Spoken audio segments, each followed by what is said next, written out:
Excellencies, ladies and gentlemen, first of all, thank you, Melinda, for your eloquent moderation over the past 2 days. Thank you very much to the Excellencies, country representatives and all the other speakers and panelists for their great contribution to the BETD 24. And thank you very much to the Federal Foreign Office, Jennifer, and your team, your big team. Thank you for hosting us, and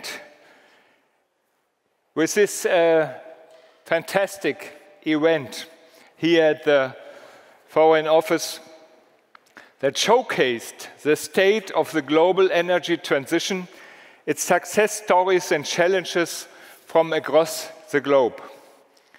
I hope you all are also taking away new ideas, new projects, fresh perspectives from this year's BETD.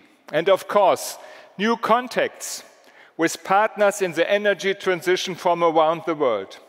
We celebrated the 10th edition of the BETD conference and the achievements made since the inception in 2015.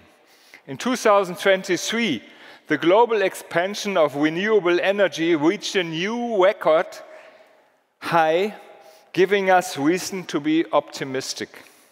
We also reached a new milestone with the COP28 decisions on tripling renewable energy capacity and doubling the rate of energy efficiency improvements by 2030.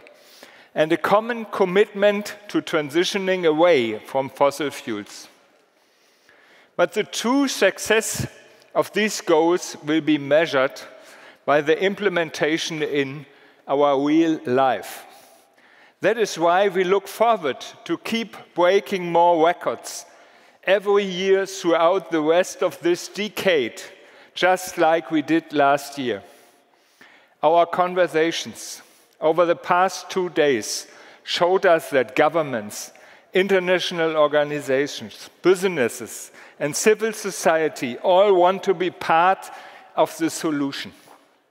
This joint engagement in the spirit of cooperation is a key for the success of the transformation.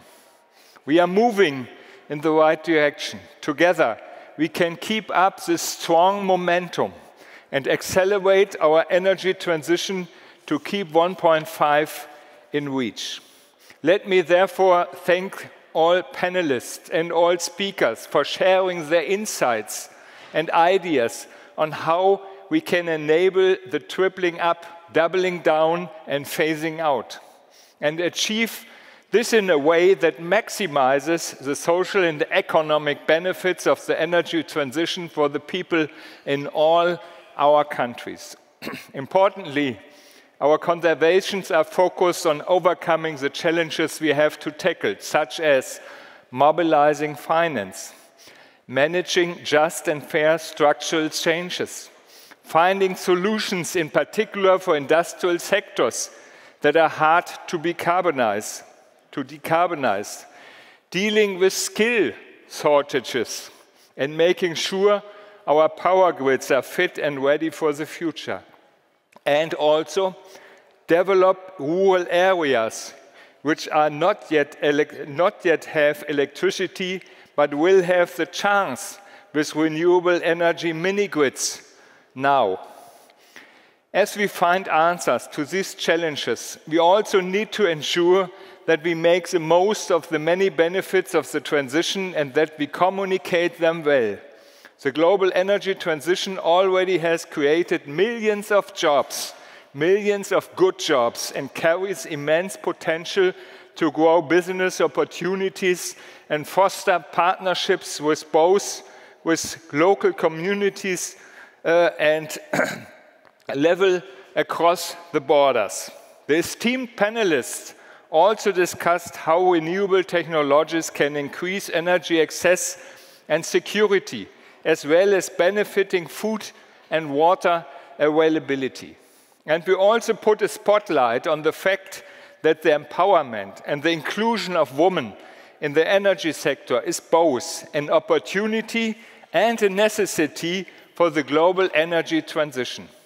Over the course of the past 10 years, the discussions and narratives at the BETD have changed and evolved.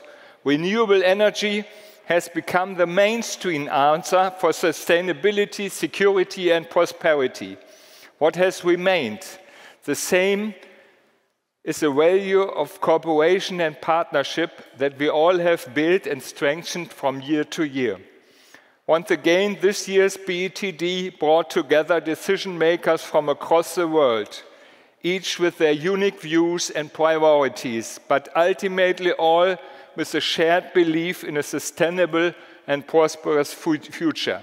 Excellencies, ladies and gentlemen, let me thank you very much and all the best for the future.